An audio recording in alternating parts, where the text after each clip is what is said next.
Ya la barca estaba en medio del mar, azotada por las olas, porque el viento era contrario.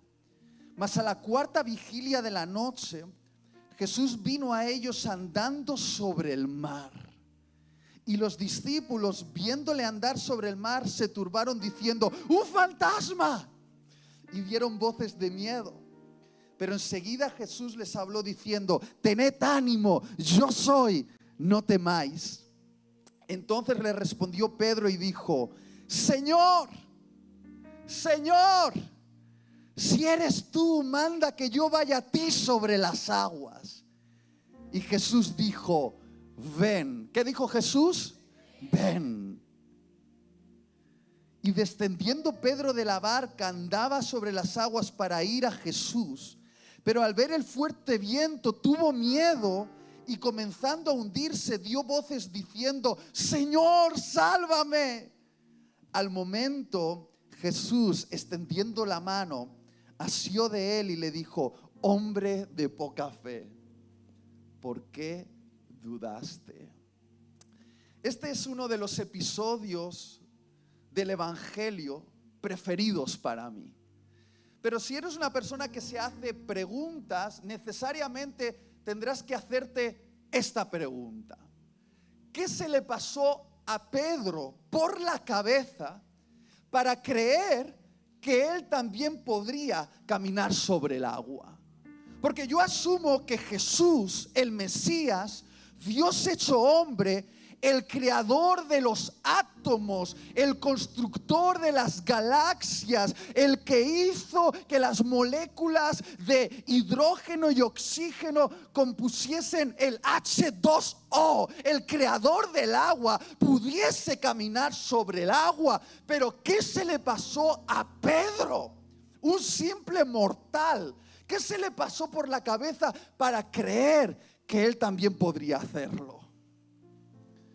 En los próximos minutos me gustaría adentrarte en la mente de Pedro. Me gustaría que pudieses entender cómo Pedro pensaba. Porque si entendemos cómo Pedro pensaba, entenderemos por qué Pedro hizo lo que hizo. Pedro pensaba como un discípulo judío. Y muchos acontecimientos de la Escritura cobran mayor significado para nosotros cuando entendemos la cosmovisión judía, cuando entendemos la manera en la cual los judíos pensaban. Y quiero hablarte acerca del sistema educativo judío. Voy a poneros en contexto, entonces me tenéis que aguantar un poco de historia, ¿está bien? Los judíos en la época del Segundo Templo, es decir, en la época de Jesús, se sentían muy orgullosos del sistema educativo que habían generado. Carlos, habían generado un sistema educativo de lo más avanzado de la época. Ellos enseñaban a los niños desde los 5 años de edad en la sinagoga local de la aldea. En esa sinagoga, el maestro asignado, que se le llamaba el rabino, enseñaba a los niños judíos matemática, historia, lógica, pero sobre todo, les enseñaban a leer para poder leer la Torá. La Torá es la ley de Dios, lo que conocemos como los 5 primeros libros de tu Biblia, el Pentateuco. ¿Quién sabe qué es el Pentateuco? Es Génesis, Éxodo, Levítico, Números y Deuteronomio. Eso se conocía como la Torá. Y ese sistema educativo judío estaba diseñado para promover a los estudiantes más capacitados, para promover a aquellos que tenían más capacidades intelectuales e impulsarlos a la élite intelectual de la época. El sistema educativo estaba dividido en 3 fases. La primera fase se llamaba el Bet Sefer. Di conmigo, Bet Sefer, que abordaba la edad de los 5 a los 10 años del niñito judío. Bet Sefer significa casa del libro. En el Bet Sefer, los niños de 5 a 10 años eran enseñados por el rabino de la sinagoga local y les enseñaban la Torá. Ahora, tenían como responsabilidad aprenderse de memoria grandes porciones de la Torá. El objetivo era aprenderse de memoria los primeros 5 libros de tu Biblia. ¿Has tenido problemas memorizando el versículo de la semana? Ellos se aprendían todo esto, escucha, todo esto de memoria, de memoria. Y quizá tú estás pensando, wow, eso era demasiado estricto, demasiada carga para niños de 5 a 10 años.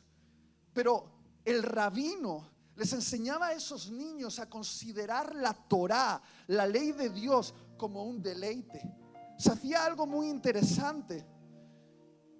En las primeras clases, con esos niñitos, el rabino, ¿me puedes ayudar tú?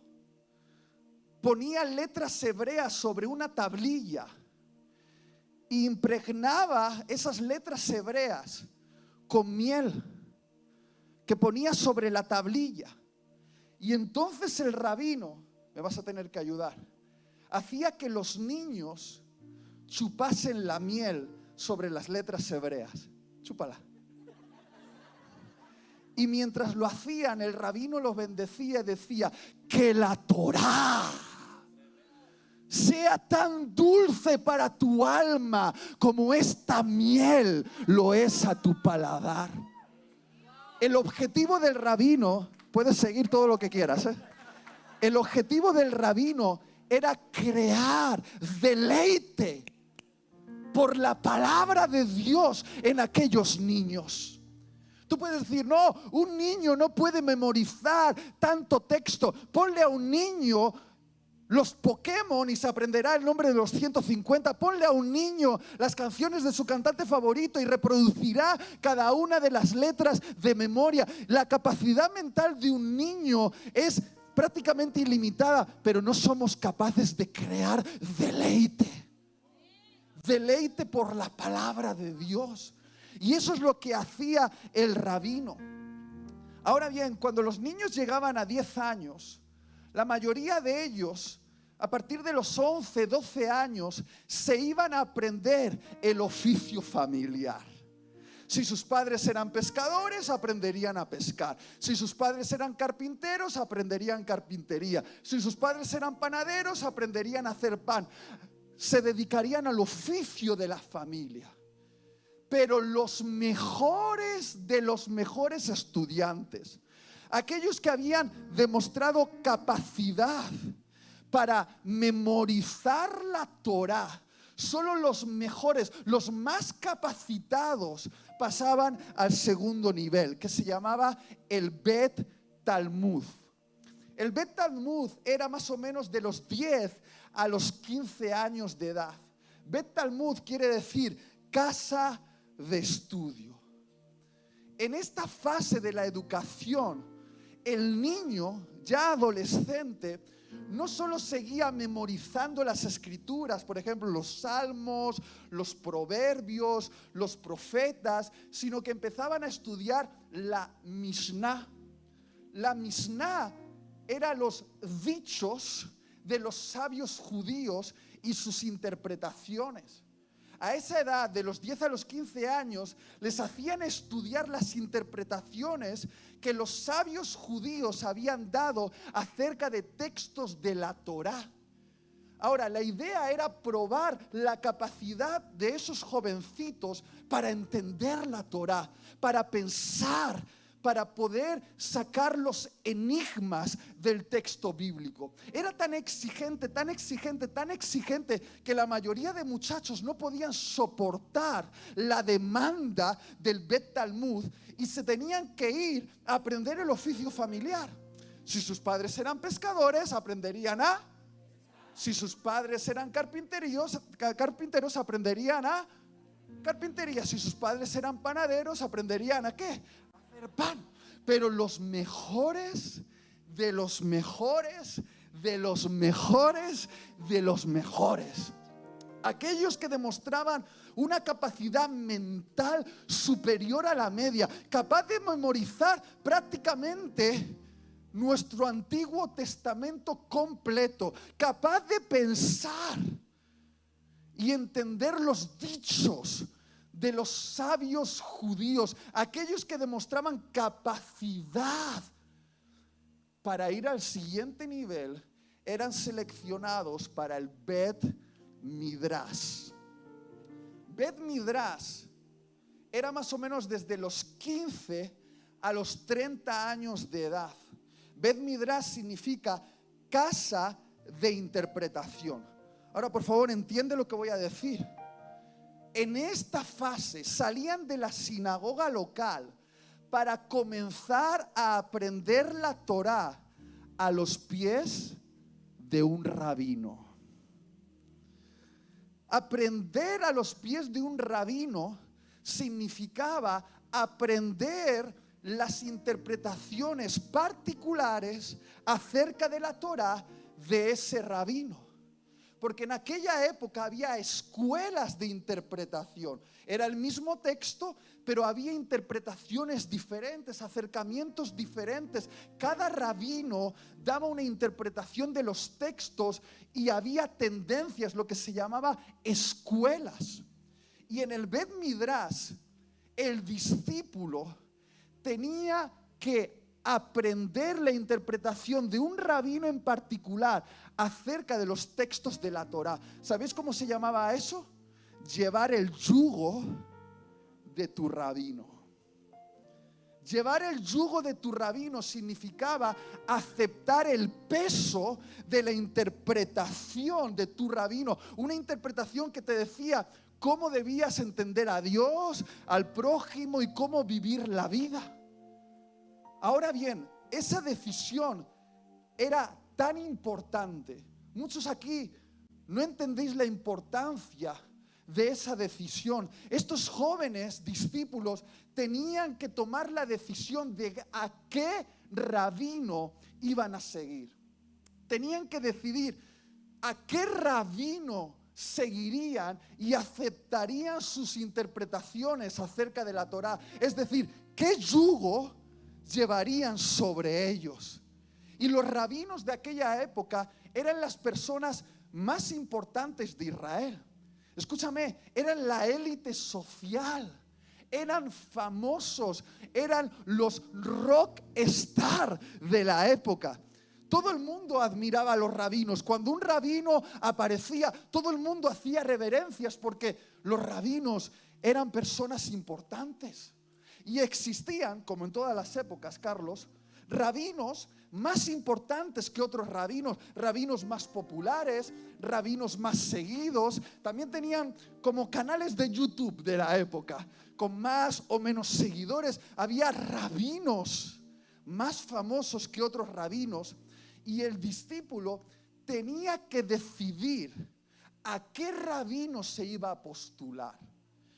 Y no había mayor honor para una familia judía, escucha esto, que uno de sus hijos llegase a ser discípulo de un rabino importante, un rabino famoso. Era la honra de la familia que un hijo fuese considerado para ser un discípulo de un rabino importante. Ahora bien, los rabinos no aceptaban discípulos así por así, porque la fama del rabino estaba ligada a sus discípulos. Por lo tanto, el rabino se lo ponía muy difícil a aquel que se postulaba como discípulo. El discípulo debía medir sus capacidades. Todos querían estar con los mejores rabinos, pero el discípulo diría, bueno, yo creo que puedo llegar hasta este punto, no sé, lo voy a intentar. Y se postulaba a un rabino y le decía, quiero ser tu discípulo. Y entonces el rabino le haría un examen. Se lo pondría difícil, le haría recitar fragmentos enteros de la Torá para ver si lo sabía de memoria. Le haría preguntas difíciles acerca de la ley de Dios, le plantearía enigmas sobre la divinidad para saber si ese muchachito de 15 años, 16 años, tenía potencial para ser su discípulo. Ahora, si el rabino no creía que ese muchacho tenía lo que hacía falta para ser su discípulo, le decía: querido, se ve que amas a Dios, eres un buen muchacho, pero no estás cualificado para ser mi discípulo. Vete y aprende el oficio familiar. Si tus padres son pescadores, aprende a pescar. Si tus padres son carpinteros, aprende carpintería. Si tus padres son panaderos, aprende a hacer pan, porque no estás cualificado. Era muy duro para esos muchachos escuchar el no de un rabino. Pero si ocurría algo maravilloso, que era el sueño de todos esos muchachos, si ese rabino veía potencial en ese joven de 15, 16 años, si veía que tenía la capacidad para ser su discípulo, le diría una palabra, escúchame, una palabra que la has leído muchas veces en tu Biblia, pero que quizá nunca has entendido el poder de esa palabra, lo que significaba esa palabra para un discípulo. ¿Sabéis lo que le diría aquel rabino? Sígueme. Di conmigo, sígueme. Y si el rabino le decía sígueme, a partir de ese momento, ese joven discípulo lo dejaba todo, su familia, su entorno, su mundo conocido, para emprender un camino de crecimiento espiritual, siguiendo a su rabino, un rabino que él convertiría en el centro de su vida, en su obsesión. Lo amaban tanto que lo llamaban Padre. La obsesión de todos los discípulos era seguir al rabino y observar cada uno de sus movimientos, escuchar cada una de sus enseñanzas, ver cómo actuaba en cada momento. Los discípulos iban siguiendo a su rabino, observando cada movimiento, cada interpretación, cada gesto. Si el rabino cogía una toalla de esta manera y se secaba el sudor de esta manera, los discípulos imitarían al rabino secándose de la misma manera. Si el rabino se sentaba de una forma, los discípulos también se sentarían de esa forma. ¿Por qué? Porque la obsesión del discípulo era imitar a su rabino.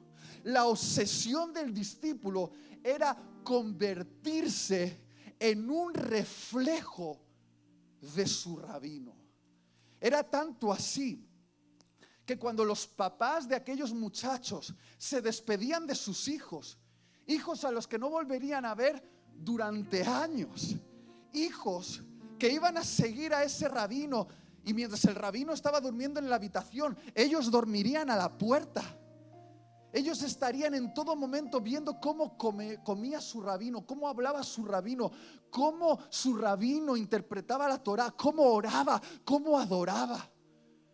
Y los padres consideraban que ese era el mayor honor para la familia, que uno de sus hijos fuese discípulo. Entonces los papás, despidiéndose de sus hijos, les ponían las manos sobre la cabeza y oraban: que el polvo de los pies de tu rabino te cubra por completo. Que el polvo de los pies de tu rabino te cubra por completo. ¿Qué significaba esto? En aquella época no vestían calzados cerrados como los nuestros. Caminaban en sandalias por caminos polvorientos en la calurosa Israel. Y los discípulos iban detrás del rabino, cuanto más cerca mejor. Y el polvo que levantaban los pies del rabino caminando y quedaba impregnado sobre la piel sudorosa de aquellos discípulos era considerado un honor para el discípulo, un honor recibir cualquier cosa que se desprendiese de su rabino. A eso lo llamaban aprender a los pies del rabino. El rabino se sentaba con los pies descalzos y los discípulos estaban cerca, observando cada palabra, cada movimiento, cada gesto. Cómo su rabino interpretaba la Torá, cómo su rabino entendía a Dios, cómo entendía la vida, cómo entendía el propósito de la existencia. Y ahí, a los pies del rabino, absorbían toda la esencia. Porque la obsesión del discípulo era ser como su rabino. ¿Hasta aquí se ha entendido el contexto histórico? Ahora vayamos al Evangelio. Generalmente la formación de los discípulos terminaba más o menos a los 30 años de edad. Y a los 30 años, esos discípulos comenzaban a tener ellos también sus discípulos. Seguían el legado de su rabino. ¿Y qué nos dice la Biblia acerca de un extraño rabino?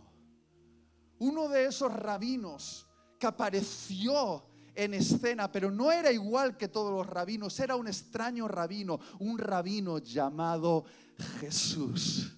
Él apareció más o menos a los 30 años de edad. Y Jesús rompió todo el esquema, escucha esto, todo el esquema de formación académica de la época. Entre otras cosas, Jesús no esperó que los discípulos le eligiesen a él. Él fue quien eligió a los discípulos. No esperó que los discípulos se postularan. Él fue a buscar a los discípulos. Quizá no estás pensando en lo revolucionario que es eso, pero rompía con todas las normas educativas de la época. ¿Y dónde nos dice el Evangelio que Jesús fue a buscar a sus discípulos? A la sinagoga más importante de Jerusalén, donde estaba la élite académica, donde estaban los mejores de los mejores de los mejores. ¿Dónde fue Jesús a buscar a sus discípulos? Dice que fue a la orilla del mar de Galilea, donde estaban los pescadores. Y allí se acercó a un pescador llamado Pedro, que estaba con sus hermanos, y le dijo: sígueme. ¿Qué le dijo? ¿Qué le dijo? Ahora piensa conmigo. Si Pedro estaba pescando, ¿qué significa eso? Que estaba en el oficio familiar. Y si estaba en el oficio familiar, ¿qué significaba eso? Que no era lo mejor de lo mejor de lo mejor. Que no había dado la talla para ser el discípulo de un buen rabino de la época, que no formaba parte de la élite académica, que no estaba cualificado. Y Jesús se acerca a ese pescador y le dice: sígueme. Y podemos leer en el Evangelio que entonces Pedro deja todo, deja las redes, deja el oficio familiar, deja el negocio y comienza a seguir a Jesús. Y claro, si lees ese texto sin pensar, te parecerá normal, pero ¿es normal que venga un extraño, te diga sígueme y le sigues dejando todo en tu vida? Claro, lo que no entendemos es la mente de un judío. Porque esa palabra sígueme significaba algo en la mente de los judíos que tristemente no significa para nosotros. Cuando un rabino le decía a un muchacho: sígueme, lo que la mente de aquel joven judío entendía es que el rabino le estaba diciendo: creo que tú puedes ser como yo. Creo que tú puedes hacer lo que yo hago. Creo que tú puedes convertirte en mí. Sígueme era una palabra llena de fe del rabino hacia aquel discípulo, que significaba que el rabino creía que ese muchacho tenía potencial para seguir su legado, para ser como él era. Y si tú llevas toda tu vida siendo un rechazado, si desde el sistema educativo te han dicho que tú no eras lo mejor, de lo mejor, de lo mejor, que no dabas la talla para ser el discípulo de ningún rabino, y de repente uno de esos rabinos te dice: sígueme, te dice: creo que tú puedes ser como yo, y has visto que ese rabino sana enfermos, libera cautivos, enseña con una autoridad que nunca antes había escuchado, y se planta frente a ti, tú con tus redes oliendo a sal, con el pelo despeinado por la brisa marina, y te mira a los ojos y te dice: sígueme. Creo que tú puedes ser como yo, creo que tú puedes hacer lo que yo hago, creo que tú puedes convertirte en mí. Claro que lo dejarías todo para seguir a ese rabino, porque sería la oportunidad de tu vida para traer honor a tu casa, a tu familia, y demostrar que Dios tiene un plan contigo. Ahora, muchos no pensáis esto, porque veis películas acerca de Jesús y sus discípulos y pensáis que sus discípulos eran cuarentones. Pero los discípulos estaban en la etapa del Bet Midrash, es decir, a partir de los 15 años, porque los rabinos que tenían 30 años elegían discípulos más jóvenes.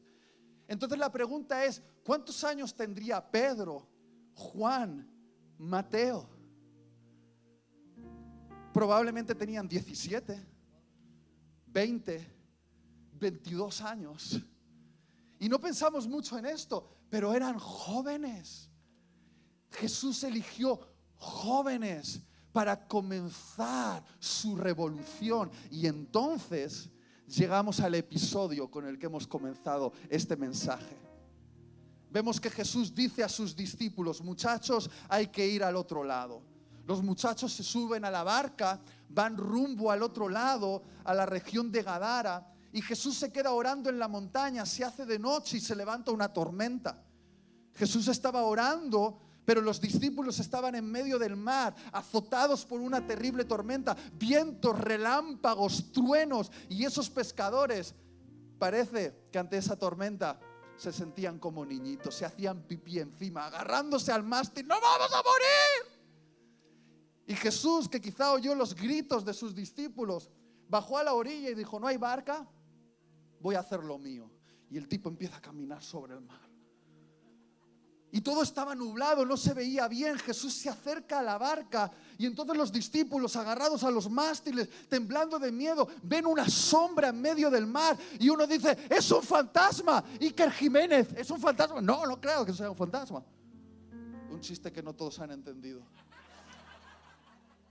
Y entonces Pedro dice: no es un fantasma, es Jesús. Y entonces Pedro dice: Rabí, Jesús, si eres tú, dime que yo vaya.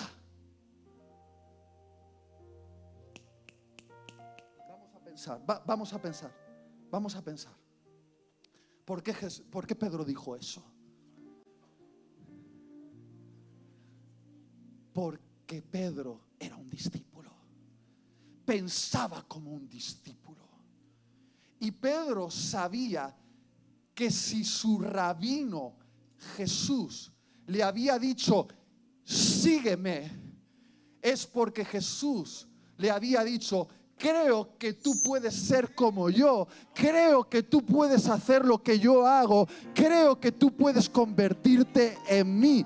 Y si ese rabino que le dijo: sígueme, estaba caminando sobre el mar, eso significaba para un discípulo que él también podía caminar sobre el mar. Lo que pasa que en aquella barca había 12 hombres. 11 consumían a Jesús. Uno pensaba como discípulo. Uno lo estaba entendiendo. Quizá en esta barca ocurra lo mismo. Hay 300, 400 personas, pero no todos piensan como discípulo. Y cuando Pedro le dice, dime que yo vaya, Jesús no lo reprende. Ay, qué osado eres. No, le dice, sí, Pedro, soy yo. Ven, muchacho. Y entonces Pedro sale de la barca y empieza a caminar sobre el mar. ¿Qué debía sentirse? Sobre el agua. Un paso, otro paso, mientras mantenía la mirada puesta en su rabino Jesús. Y Jesús diciéndole, vamos, ven, ven Pedro, vamos, ven, vamos, ven. Y de repente truenos, relámpagos, vientos. Y Pedro aparta la mirada, se desenfoca de Jesús, mira la tormenta y empieza a hundirse. Y entonces grita, Jesús, Jesús, sálvame, me ahogo. Y Jesús se acerca a Pedro, lo agarra, lo levanta y le dice, hombre de poca fe, ¿por qué dudaste? Muchas veces nos imaginamos esa escena como Jesús echándole la bronca a Pedro, hombre de poca fe, ¿por qué dudaste? Pero yo no creo que esa sea la lectura. Yo creo que había una sonrisa en la boca de Jesús mirando a Pedro y diciendo, si ya lo tenías, lo estabas haciendo bien, lo estabas logrando, ¿por qué dudaste? Ahora, se ha dado muchas interpretaciones acerca de la duda de Pedro. Algunos dicen, no, es que Pedro dudó de Jesús. No tiene sentido decir eso, porque era obvio para Pedro y para todos que Jesús estaba caminando sobre el mar. Entonces, ¿de qué dudó Pedro? ¿Cuál fue la duda de Pedro? ¿Qué fue lo que hizo que Pedro se hundiese? Pedro dudó de sí mismo. Dudó de si era cierto aquello que su rabino había dicho cuando le dijo, sígueme. Dudó de si realmente podía ser como Jesús. Y queridos, queridas, he venido aquí en el nombre de vuestro rabino llamado Jesús para preguntarte, ¿por qué dudas? ¿Por qué dudas? Porque si estás aquí es porque un día tu rabino Jesús te interrumpió en tu oficio. Yo no sé cuál es. No sé si estabas en el colegio, en tu oficina, en el supermercado. Te interrumpió en tu oficio y te dijo, sígueme. Te miró a los ojos y te dijo esa palabra que lo iba a cambiar todo en tu vida. Sígueme. Y cuando te dijo sígueme, lo que Jesús te estaba diciendo es, hey, creo que tú puedes ser como yo. Creo que tú puedes hacer lo que yo hago. Creo que tú puedes convertirte en mí. Y tú dices, no, Jesús se equivocó conmigo. Yo no estoy cualificado. Queridos, queridas, Jesús nos dijo, no fuisteis vosotros quien me eligió, a mí fui yo quien os elegí a vosotros. No se trata de si tú crees o no crees que estás cualificado. Se trata de lo que yo he visto en ti, que quizá tú todavía no has visto. Queridos, queridas, se habla mucho acerca de que tenemos que tener fe en Jesús. Y es verdad. Pero esta noche os estoy hablando de la fe que Jesús tiene en ti. Tú crees en Jesús, pero tengo una noticia para todos los discípulos de esta sala.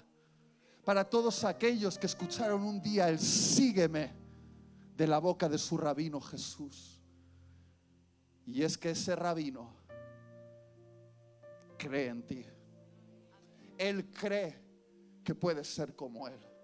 Él cree que puedes hacer lo que Él hace. Él cree que puedes convertirte en una imagen viviente de Él. Y tú puedes darle una lista y decirle todas las razones por las cuales no estás cualificado. Pues déjame decirte una cosa, bienvenido al club de los no cualificados. La iglesia es el club de los no cualificados. Jesús tiene la extraña tendencia de elegir gente no cualificada, gente que no da la talla, gente que el sistema ha menospreciado, inmigrantes, gente que dijeron que fue un accidente de una noche loca entre un hombre que abandonó la casa y tu mamá, gente que se ha equivocado, gente que ha creído mentiras, gente con serios problemas de carácter o en la identidad. Jesús tiene la extraña tendencia de ir a buscarlos a los puertos y decirles: sígueme. ¿Quieres una lista? La he traído para ti. Aquí está. Pedro era muy impulsivo. Tomás tenía dudas. Marta estaba estresada. Timoteo tenía miedo. Mateo era un traidor de su patria. Nicodemo pertenecía a los enemigos de Jesús. Zaqueo era un político corrupto. María Magdalena era prostituta. La samaritana estaba divorciada 5 veces. El gadareno estaba loco. Pablo era un sicario. Lázaro estaba muerto. ¿Cuál es tu excusa?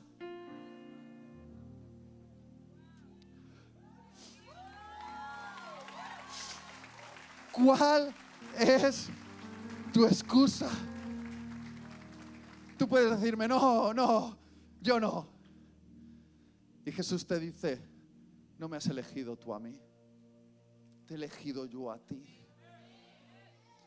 ¿Cuántas veces he tenido esa crisis en mi interior cuando leo los comentarios en redes sociales o en mis vídeos de YouTube diciendo: tú no estás cualificado para ser predicador?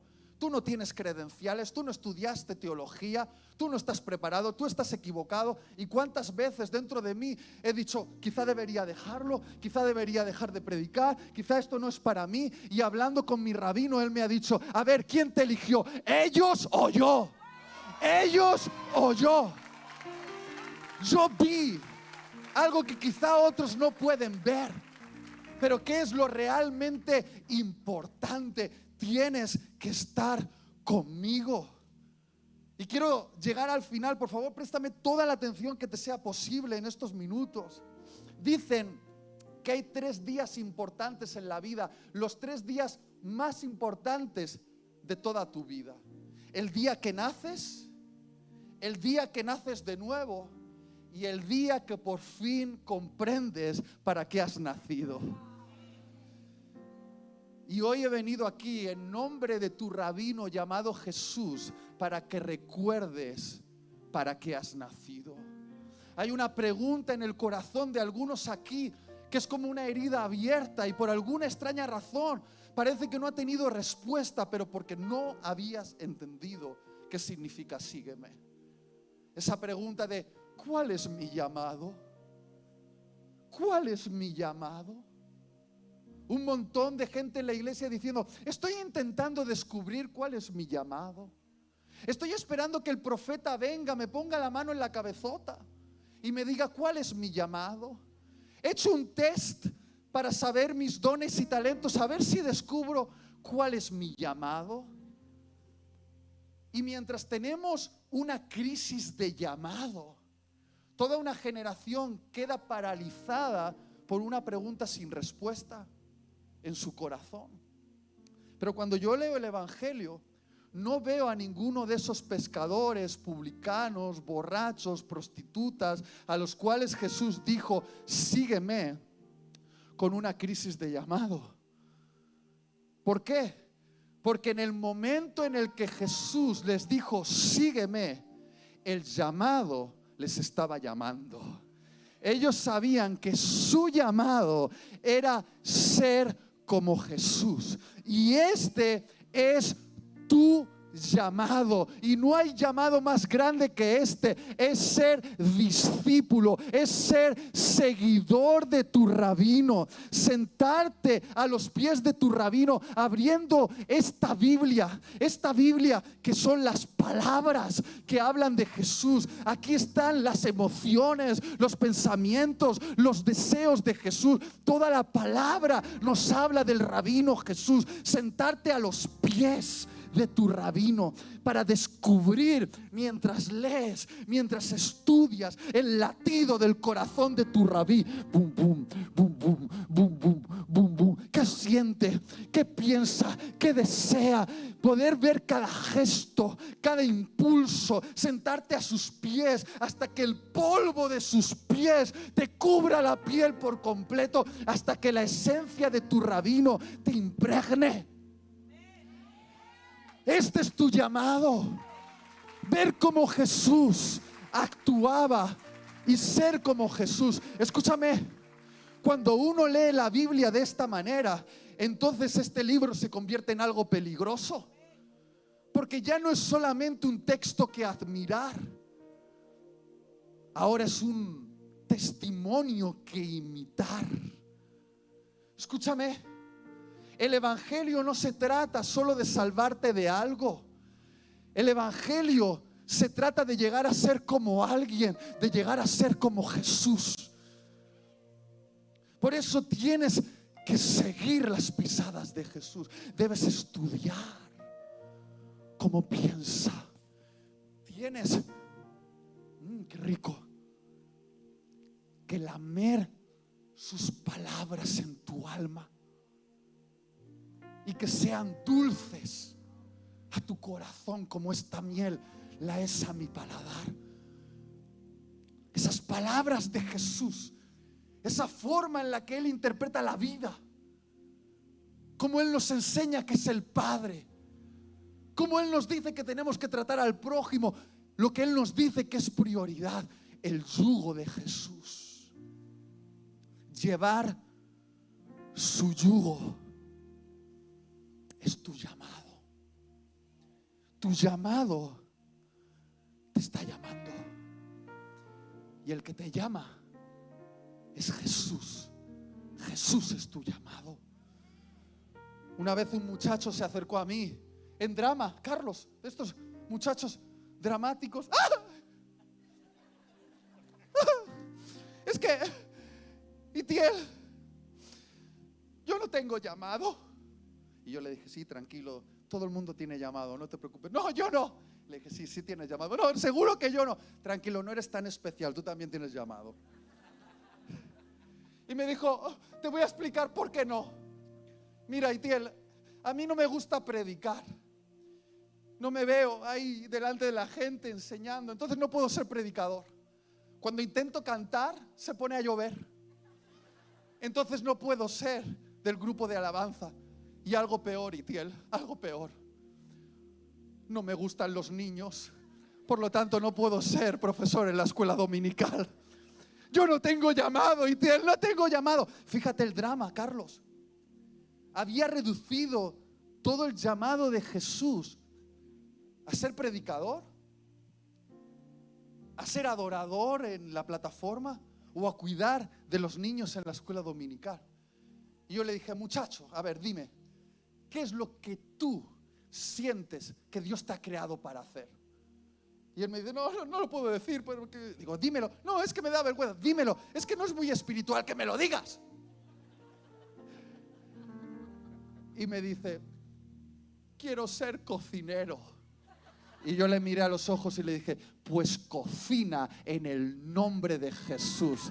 Sana enfermos, libera cautivos, predica el evangelio y lleva a este mundo a un encuentro con Dios mientras estás preparando platos en esa cocina. Hazlo en el nombre de tu rabino Jesús. Queridos, mi llamado no es superior a tu llamado porque yo sea predicador y tú estés en el oficio familiar, seas pescador, carpintero, panadero, porque mi llamado, como tu llamado, es el mismo, es Jesús. Es ser discípulo. Quítame el micrófono, que nadie me invite nuevamente a predicar, pero no me podrás arrebatar el llamado, porque mi llamado es Jesús. Es sentarme a los pies de Jesús y escuchar a mi rabino y aprender a ser como mi rabino es, a sentir como mi rabino siente, a actuar como mi rabino actúa. Mi llamado es Jesús. Dime una cosa, mujer, ¿cuál es tu oficio? Cuidar niños. Cuidar niños, pues hazlo en el nombre de Jesús. Y mientras lo haces, sana enfermos, libera cautivos, predica el evangelio y lleva a este mundo a un encuentro con Dios. ¿Cuál es tu oficio? Zapatero. Pues sé un zapatero en el nombre de Jesús. Y mientras lo haces, sana enfermos, libera cautivos, predica el evangelio y lleva a este mundo a un encuentro con Dios. ¿Cuál es tu oficio? Informático. Pues sé un informático en el nombre de Jesús. Y mientras lo eres, sana enfermos, libera cautivos, predica el evangelio y lleva a este mundo a un encuentro con Dios. ¿Cuál es tu oficio? Ventas, pues vende en el nombre de Jesús. Y mientras lo haces, sana enfermos, libera cautivos, predica el evangelio y lleva a este mundo a un encuentro con Dios. ¿Qué significa esto? Escucha que vamos a terminar ya. ¿Tienes tu miel en la mano? ¿La tienes? Algunos se van a endulzar hoy. Escucha esto. Si tú vas a responder al llamado de Jesús, tienes que salir de la barca. Puedo escuchar a tu llamado llamándote. Puedo escuchar la voz de Jesús, tu rabino, diciéndote, ven. Y si algo aprendemos de la historia que hemos leído hoy, es que cuando Jesús te llama, hay que salir de la barca y tomar un riesgo.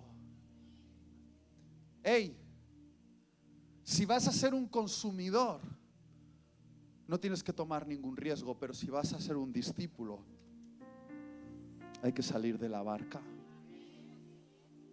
Tú estás aquí consumiendo un culto, has venido a escuchar al profeta, has venido a escuchar al vasco. Y dices, además me dan miel gratis. ¿Qué mejor? Consumidor. Y si eres consumidor, te puedes quedar tranquilito, ahí sentado en tu silla, consumiendo cultos, diciendo, ay, la alabanza me gustó, el predicador no estuvo mal, o no me gustó tanto, voy a pedir que me devuelvan la ofrenda. Consumidor.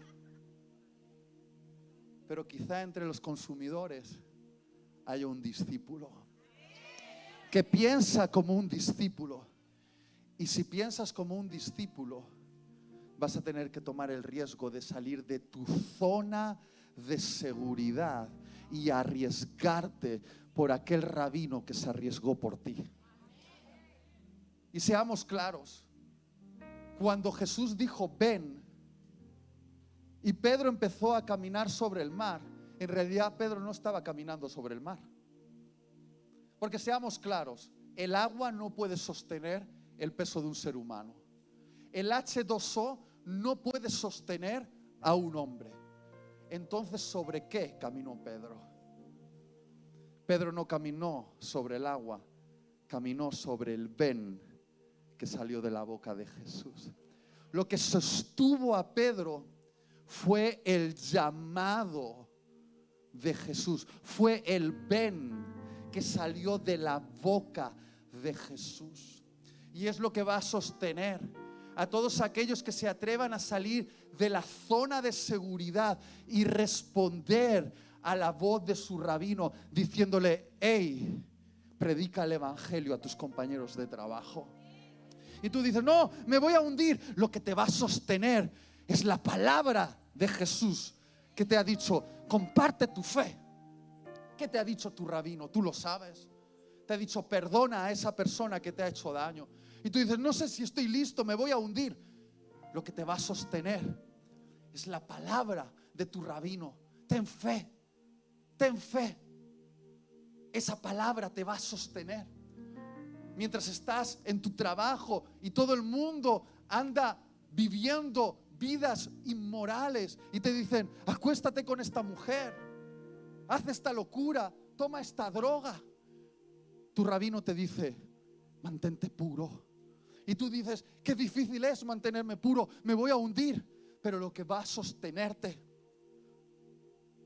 es el llamado de tu rabino. Es lo que te va a mantener a flote. Tienes que tomar un riesgo. Y la pregunta esta noche es: ¿qué riesgo tienes que tomar por tu rabino Jesús? ¿Quieres continuar en la barca? ¿Quieres ser un consumidor en esta iglesia, su presencia? ¿O quieres responder a ese llamado que el rabino está haciendo, diciendo: hay nuevas obras que hay que abrir? Se necesitan líderes para abrir puntos de misión, para discipular a otros. Ese llamado del rabino que está diciendo: es hora de dejar de ser un consumidor y tienes que empezar a dar a otros lo que tú has recibido. Y tú dices: es que me voy a hundir, no puedo. Mejor estoy aquí en la barca. Dame, pastor, todos los domingos consumo en la barquita. ¿O te vas a arriesgar? ¿Vas a responder a la palabra que te dice: ven, vamos, discípulo, es el momento, vamos, discípula, es el momento de ser como yo, de hacer lo que yo hago, de convertirte en una imagen de mí delante de un mundo que necesita a Jesús? No necesita religión, necesita a Jesús. Y por eso Jesús se manifiesta a través de sus discípulos, que están en las zonas de trabajo, en los colegios, en las universidades, siendo como Jesús es, atreviéndose a salir de su zona de comodidad, su zona segura, su zona de confort, y dando pasos arriesgados en el nombre de su rabino Jesús, sanando enfermos, liberando cautivos, predicando el evangelio, llevando a este mundo a un encuentro con Dios. Y tú dices: ¿y si me hundo? ¿Y si me hundo? ¿Tienes miedo a hundirte? Es porque no has leído bien esta historia. Porque es cierto que Pedro se hundió, Pedro se mojó, pero al final de esa historia, ¿quién terminó en los brazos de Jesús? 11 estaban secos en la barca, uno estaba mojado, pero en los brazos de Jesús. Entonces, ¿esto no es un mal final? Te has hundido por obedecer a Jesús. Terminas en los brazos de Jesús, escuchando su corazón y diciéndote: ¿por qué dudaste? Estabas tan cerca, tan cerca. La próxima vez lo vamos a lograr. Yo no quiero quedarme en la barca seco con los 11. Yo quiero mojarme por Jesús, terminar en los brazos de Jesús. Yo no quiero ser un consumidor, quiero ser un discípulo, porque solo los discípulos están en la lista, tienen nombre en el reino. Los que iban a por el pan, los peces, los milagros, ¿cómo se llamaban? ¿Quién sabe? Los discípulos conocemos sus nombres: Pedro, Juan, Jacobo, Tomás, Mateo.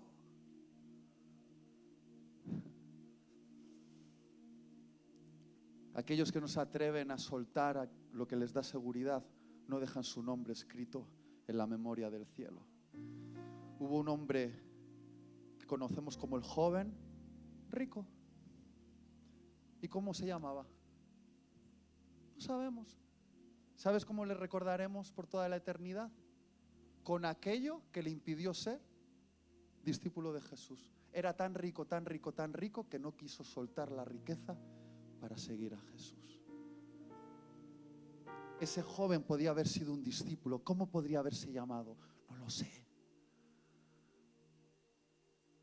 Como algunos venezolanos: Jeremy, Brian, esos nombres de Venezuela que son la mezcla de papá y mamá, Rubicel, cosas así raras. No sabemos. Belusca. Solo sabemos que era rico. Y le conoceremos toda la eternidad como aquel joven que no soltó las riquezas para seguir a Jesús. Pero tu nombre está en la lista de los no cualificados, en la lista de los que no forman parte de la élite, de lo mejor, de lo mejor, de lo mejor. Hay que verte la cara. Tú eres de la aldea, tú eres pescador, pero Jesús vio algo en ti que ni siquiera tú has sido capaz de ver y te ha dicho: sígueme. Puedo sentir la presencia del Señor. Te ha dicho: creo que tú puedes ser como yo, creo que tú puedes hacer lo que yo hago, creo que tú puedes convertirte en mí. ¿Cuánta fe tiene Jesús en ti? Eres su discípulo, eres su discípula. Y hoy, con esa miel, puedes abrirla.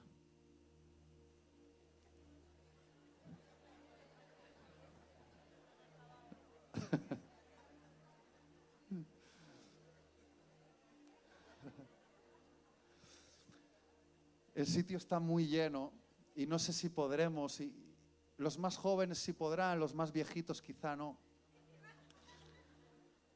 Pero mientras estamos, el grupo de alabanza puede ayudarme. Quiero que hoy hagamos un acto profético. Es la primera vez que lo hago, esto nunca lo he hecho. Es algo que el Espíritu Santo me ha dado, de verdad, exclusivamente, por primera vez. Si esto es un desastre, será la primera y la última vez. Pero quién sabe. He traído esta miel porque, como aquellos rabinos decían a los discípulos, que la palabra de tu Dios sea dulce para tu alma, como esta miel es dulce a tu paladar. Deseo que el yugo de Jesús, esa palabra de tu rabino que te está diciendo: ven, sal de tu barca, no sea una carga para ti, sino que sea tu mayor deleite, que sea dulce, dulce, dulce, y que descubras la belleza de sentarte a los pies de Jesús con tu Biblia abierta y disfrutes saboreando el corazón de Jesús mientras estudias la palabra. Solo si tus piernas te lo permiten, quiero invitarte a ponerte de rodillas frente a tu silla, como si tu rabino Jesús estuviese ahí sentado. Solo si puedes. Yo entiendo que quizás no todo el mundo puede.